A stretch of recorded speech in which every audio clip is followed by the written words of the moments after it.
Hey guys, I promised you a video on maybe some tips on how you can survive your orientation time, because as I said earlier, it's not easy.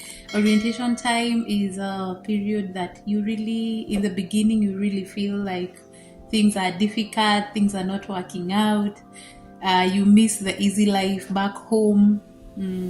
But the best thing is that everybody gets through it and you all make it to be very nice nurses and doing good stuff and doing it the right way. One of the tips that will help your orientation become a bit easy, please make sure you invest on good shoes. Remember I told you will walk, especially day one where you don't know anything. You will walk and walk and walk. Please don't make a mistake I made. There's some shoes I had bought. I didn't know what kind of. Make sure you're in some very nice shoes that have a big sole, that the shoes that will, when you walk, you will not get tired. Just have it in mind that you will walk from 6:45 to 6, like at 13 hours you will be walking. So make sure you have good shoes, the first thing.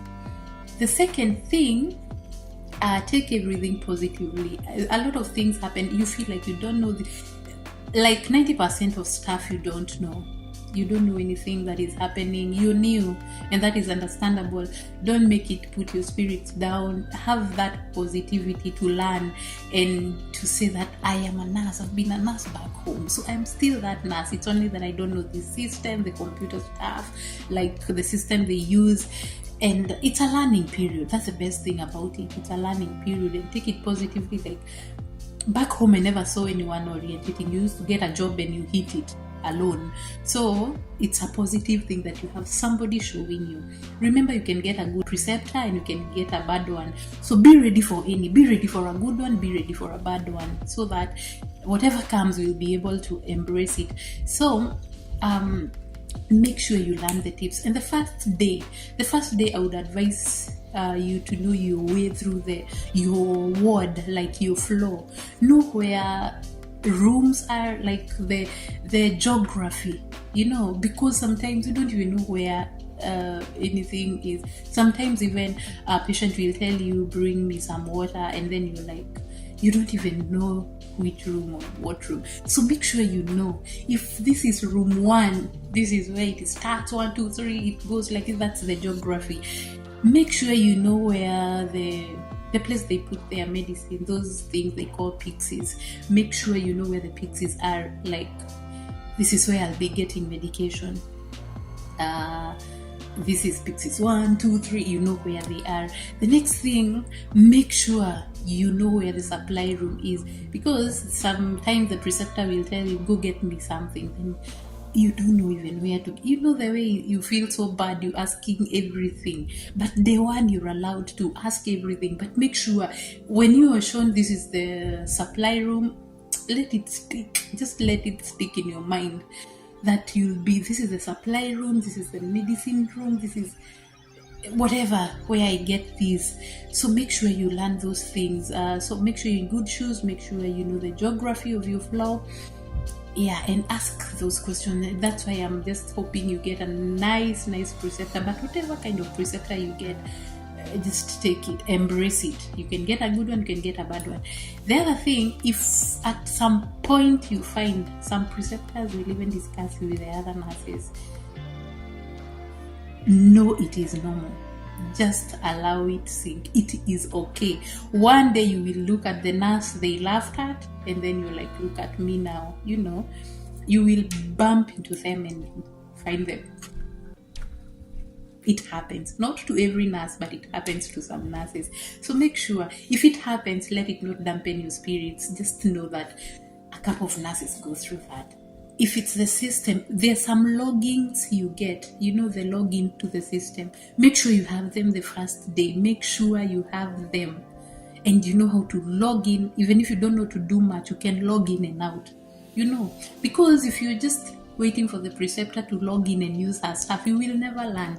That is the mistake I did. I went, my logins were not working. I didn't know who to ask, so I just stood there the whole day, just, But I thank God after some time we got a nice preceptor who was like, oh, your logins don't work. You see, nobody was not even noticing the other preceptor. So she made sure that I got the logins. And then from there, once you know what happens in the system, let your preceptor give you a patient. Just one, an easy one, let them give you a very easy patient, a patient who doesn't call much, a patient who doesn't need a lot of stuff, so that this is room for mistake. This is the room for mistake.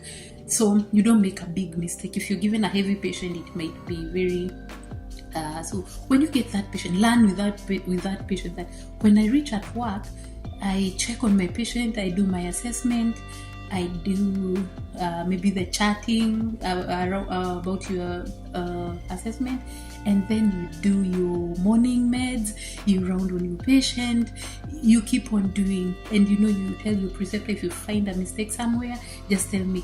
This trick of having one patient will make you not follow your preceptor everywhere. Once you're done with your patient, maybe you're not doing much, you can go and ask her, is there anything I can learn from you as I wait for the next thing to do for my patient? So it will trim the time that you're spending so much following her. It will make you have your own time, and then after being comfortable with one patient, now you can take 2, take 3 as time goes by, because there's sometimes sometimes your preception time is almost over and you're still on like 2 patients, so you still need to learn more. So make sure, as I wrap off, comfortable shoes. Make sure that in your mind, the first day you will look like an idiot and you will follow your preceptor everywhere, in the toilet and everywhere, but make use of that day so that you avoid that following her. You have your logins, you know how to take, the logistics, where the Pixies is, where supply room is, where everything is. And then if you find yourself being gossiped somewhere, take it and you're like, it's okay, it's all right, I have this, I got this. So you just know things will be okay. And then after that, start taking a patient. If you're comfortable with one patient, now what's done with this patient. This is what is usually done. Know the routine of that flow. That when I come in, I take the report, do my assessment, chat, give meds, roundings, everything. And then from there, now you start taking like 1 patient, 2 patients, 3 patients. You will find yourself, even by the time you're let go, you will be waiting for you to drop from the preceptor, because now a preceptor even sometimes becomes a baggage because she's behind your back every time. So work yourself up, work yourself smart. Make sure you learn things and pray to God akupe hiyo, like ya kushika vitu. If it's hanging IV fluids in those poles that you've never had back at home, let them show you. Let yourself do, let yourself learn. Don't watch them do, let yourself do, let them give you. And sometimes I advise somebody to do with a patient who is not so, their patient is like, she's learning, I don't want her. Go to a patient who is very easy, who is okay for you to learn, and you're like, can I hang the fluid? Can you guide me? Once you're guided doing stuff, you will know. Don't let them do everything. Be that nurse who's like, can I do that? Can I do the blood sugar? Can I hang that fluid? Can I give that med?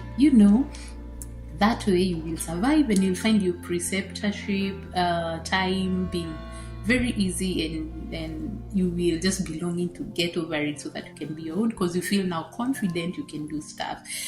So if you do all that, thank me later. So until next time, bye.